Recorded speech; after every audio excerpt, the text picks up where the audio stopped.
Acaba el 2024 y probablemente uno de los sucesos en Internet que más se puede observar es la aparente irrupción de la televisión tradicional en Internet. También uno de los sucesos más interesantes, editorialmente hablando, fue la traducción del libro Tecnofeudalismo, el silencioso sucesor del capitalismo. ¿Cómo se conecta este libro con la efímera discusión de la televisión tradicional? En 2013, Kanye West lanzó el álbum Jesus, un álbum musicalmente crudo que, a decir verdad, disfruté demasiado en su tiempo. Pero, ¿qué tiene que ver Kanye, Mascali y la irrupción de las categorías audiovisuales de la televisión en YouTube? Quédate para averiguarlo. La portada del álbum Jesus marcó un antes y un después. En palabras de Kanye, todo el concepto del álbum de Jesus es que no vamos a utilizar CD en el futuro. Y como esta es la última vez que lo veremos, este es un ataúd abierto para el CD. Para las generaciones como la mía, que son hijas del vinilo, no era nuevo el concepto de la muerte de un dispositivo. Personalmente vi el auge, decadencia, muerte y resurrección del vinilo, así como el de los cassettes, el disquete, el Walkman, el Discman, el USB Flash y claro, el CD. La muerte y el reemplazo es algo natural en sociedades altamente tecnologizadas. Los aparatos vienen y van y son reemplazados por versiones mejoradas o por versiones que sintetizan un cúmulo de artefactos en uno solo. ¿A dónde quiero llegar con todo esto? La idea de que una cosa surja para reemplazar a otra no es nueva. De hecho, es un concepto que se puede rastrear hasta el idealismo alemán protagonizado por Hegel y su triada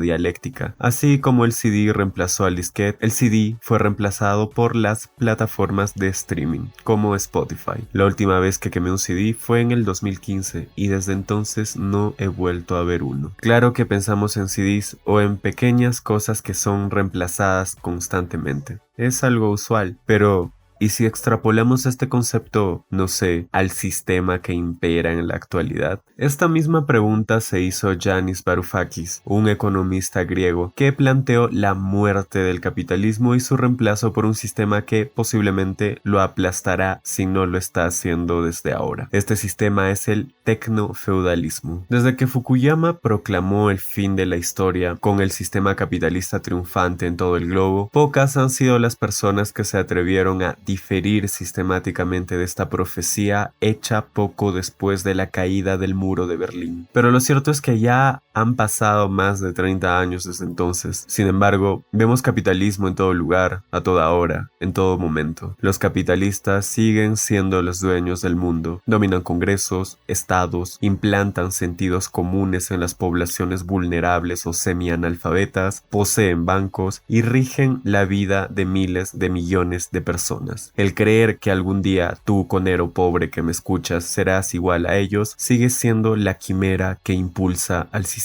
No obstante, según Varoufakis, una gran transformación está teniendo lugar en el mundo, y describir este sistema con términos del pasado como hipercapitalismo o capitalismo de plataformas sería no ver lo que claramente está pasando en la actualidad, es decir, la gran transformación. Pero puedes pensar que no importa el nombre que le den al capitalismo tardío o lo que sea, igual seguirá siendo capitalismo, ¿no? Pues déjame decirte que no es así. Las palabras expanden o contraen el mundo en el que vivimos. No es lo mismo pensar en español que pensar en alemán. La palabra que se utilice para describir un sistema puede influir para perpetuar si somos afines al sistema o para desafiarlo y combatirlo si no estamos de acuerdo. Es por eso por lo que Varoufakis considera que necesitamos una denominación específica para este nuevo modelo y opta por la de tecnofeudalismo. Al igual que el CD fue reemplazado por plataformas como Spotify, que concentran el acceso y monetización de la música en unas pocas manos, el sistema económico actual está mutando hacia un modelo en el que los mercados tradicionales están siendo sustituidos por feudos digitales. Estas plataformas no solo median, sino que dominan las relaciones económicas, concentrando el poder y los datos en manos de unas pocas élites tecnológicas, o como Yanis Varoufakis los llama los nubelistas. El tecnofeudalismo es una de las respuestas a la muerte del capitalismo, pero no es la respuesta marxista que tanta gente de izquierda profetizó en el pasado. No, la respuesta bien podría ser mucho peor que el mismo sistema anteriormente considerado perfecto. Para Varoufakis, la transformación que mencionamos anteriormente afecta a la esencia misma del sistema, puesto que se trata del triunfo de la renta sobre el beneficio. Los dos grandes pilares del capitalismo, que son el beneficio y los mercados, están siendo sustituidos. Por lo tanto, si la generación de riqueza no surge del beneficio y no se genera en un mercado, ya no estaríamos en un sistema capitalista, estaríamos en una instancia postcapitalista que no trató de remediar las desigualdades, sino que generalizó la explotación. Filósofos de izquierda como Slavoj Žižek todavía pretendían darle el golpe final al capitalismo a través de la reunión de obreros, de los sindicatos, de asociaciones civiles que buscaran la socialización de los medios de producción, pero esos planteamientos del siglo XX se quedaron en el siglo XX. Ahora los trabajadores aceptaron que el capitalismo es un sistema natural que no deja de crecer y hacerse más fuerte.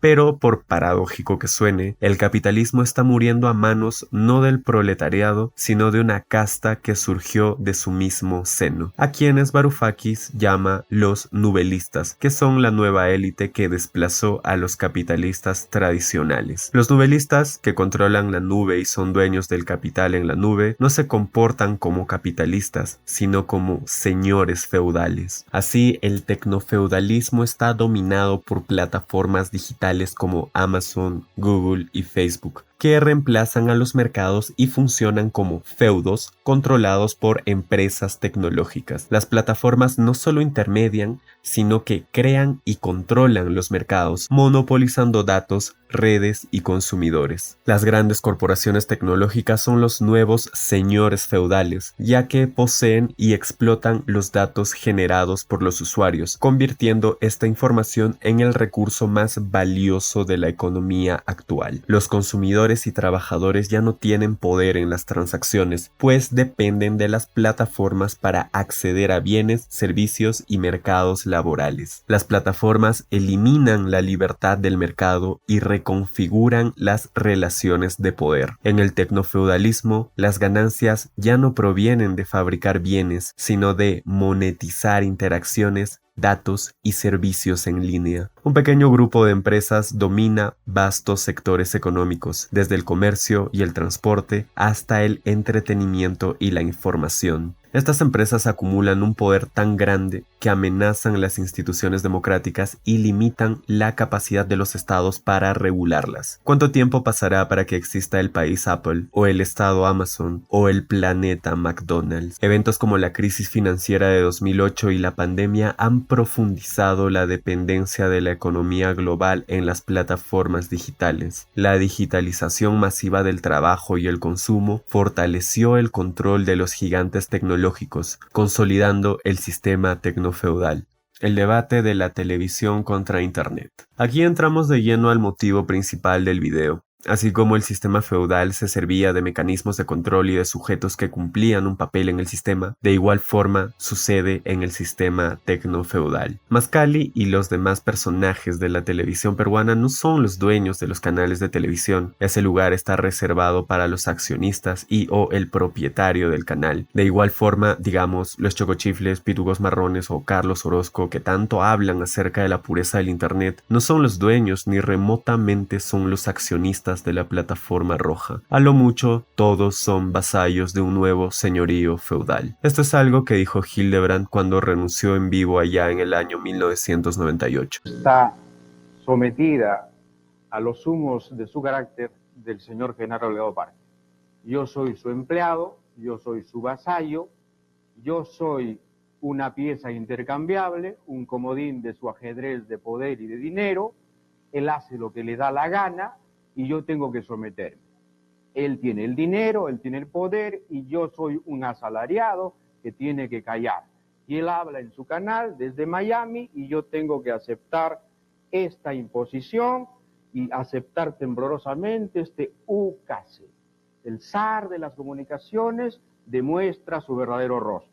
Yo, como muchos otros, vi el inicio de Internet y también creí, puerilmente, que era un lugar idílico donde te podías crear y recrear, un lugar cuyo velo nunca caería para revelar la realidad, un lugar lejos de la mirada de los adultos, un lugar propicio para el shitposting, la piratería, para la creación, en fin, un lugar que no era la realidad, pero que a la vez era algo real. Esos conceptos tan lacanianos de lo real, la realidad y lo simbólico. La televisión, como la conocemos, está muriendo. Eso es innegable. Las cosas ya no son como eran antes. Nada perdura para toda la eternidad. Al igual que en el poema Ozymandias de Percy Shelley, las colosales ruinas de la televisión se irán por donde se fueron el cable, MTV o Disney Channel. Entonces, es lógico que la televisión quiera mudar sus formas, conceptos y formato a un lugar que, se presume, será el futuro del entretenimiento. Pero hay un problema con esto, que algunos como los creadores ya mencionados anteriormente entienden como una vulneración a un espacio que, en primera instancia, sirvió como un lugar de escape de la televisión tradicional. Entonces es lógico que muchas personas crean que la incursión de lo que se conoce como la televisión tradicional en el streaming sea una afrenta directa a un feudo en el que algunos vasallos estuvieron desde hace mucho. No existe la pureza en algo que nació con un propósito. ¿Cuál fue el propósito cuando Google compró YouTube? ¿Cuál fue el propósito cuando Amazon compró Twitch? ¿Cuál es el propósito de que la televisión quiera tener mucho más espacio en Internet? Entonces, ¿la televisión debería respetar las formas y el formato del Internet? ¿O los creadores que se consideran a sí mismos como salidos de Internet toman y usan formatos que ya han sido bien logrados anteriormente por la televisión? Carlos Orozco quizás fue el primero en ser atacado porque consideraron algunos era la Mascali de Internet y que fomentaba una mascalimedinización de YouTube. Recuerdo que cuando Uke mudó sus instalaciones a otro lugar, algunos de mis amigos me dijeron que el programa parecía salido de Plus TV, antiguo canal de cable mágico. Por otro lado, en un Chupi Stream, los chocochifles, ciertamente pasados de copas, comenzaron a despotricar contra lo que ellos mencionaron era el falso Internet, y en su lugar se proclamaron adalides del verdadero y real Internet. Esto es historia de Internet. Entonces, se podría decir que estamos ante una disyuntiva proclive a ver dos formas maniqueas de una realidad escrutable. La primera, la forma pragmática, que toma lo que puede de la televisión y que la usa a su favor para crear algo que no es tan nuevo del todo. Y otra, la forma idealizante, que cree que la pureza del Internet debe ser rescatada y preservada sin injerencia de la televisión tradicional. Estamos asistiendo al final de la televisión tradicional y al nacimiento de un nuevo modelo de entretenimiento dominado por plataformas digitales, pero en este cambio también perdemos la promesa inicial del Internet libre y descentralizado. Tal vez no se trate de elegir entre la pureza del Internet o la influencia de la televisión, sino de reconocer que estamos viviendo en un nuevo feudo digital, del cual solamente somos siervos. Entonces, ¿qué son los grandes canales de stream que dominan actualmente, con números superiores a los 15.000 espectadores por programa? Varoufakis los llamaría proletarios de la nube. Los proletarios de la nube son trabajadores de las empresas del sistema capitalista tradicional, empresas vasallas a los que se les impone una precarización y aceleración de su trabajo para poder vender lo que producen a menor costo en las plataformas de la nube. Mientras más contenido crees, más dinero vas a recibir por parte del nuevo señor feudal. Por otro lado, yo y probablemente muchos de ustedes somos considerados por Varoufakis como siervos de la nube. Los siervos de la nube son personas que no son trabajadores ni de la nube ni de las empresas vasallas, pero que deciden trabajar duro y durante mucho tiempo en forma gratuita para generar el stock de capital en la nube en la forma de publicaciones, videos, fotos, posteos, etc. Los siervos reproducen el capital de la nube oficiando de trabajadores no asalariados. La idea de todo siervo es convertirse en vasallo, o mejor dicho, la idea de todo canal pequeño es convertirse en una empresa de streaming. En ese sentido, el velo que separa la TV tradicional y el Internet desaparece. La pionera de esto, al parecer, fue Mascali, y le siguieron muchos otros que incluso negaron su vinculación con la televisión a través de un nombre, de vasallos televisivos a tecnovasallos. Ni el mismo Hildebrand se salvó de ello.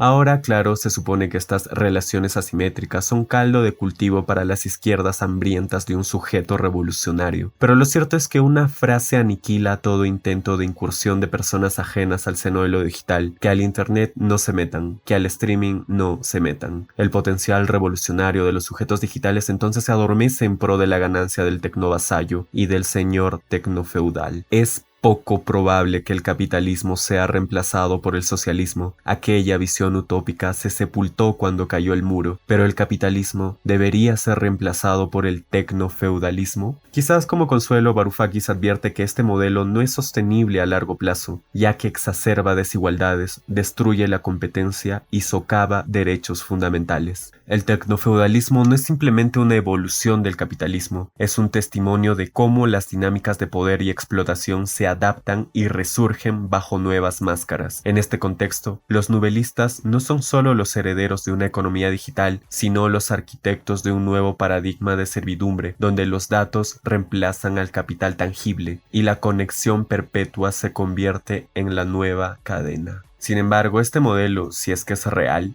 como cualquier sistema construido sobre la concentración desmedida del poder, es también su propia negación. Si el feudalismo clásico cayó ante el avance del capitalismo, ¿qué fuerza revolucionaria emergerá para desafiar al tecnofeudalismo? ¿Será una conciencia colectiva renovada, un regreso a lo común o simplemente otra repetición de lo mismo? La historia nos enseña que nada es eterno, ni los CDs, ni el capitalismo, ni siquiera los algoritmos que hoy parecen omnipotentes. Pero la pregunta que debemos hacernos no es solo cómo cambiar el sistema, sino si estamos preparados para imaginar una alternativa que no reproduzca las mismas cadenas en nuevos formatos. En última instancia, nuestra capacidad de resistir y transformar dependerá de cuánto entendemos la naturaleza del feudo en el que vivimos y de si nos atrevemos a soñar con un mundo más allá de sus fronteras. Hasta la próxima.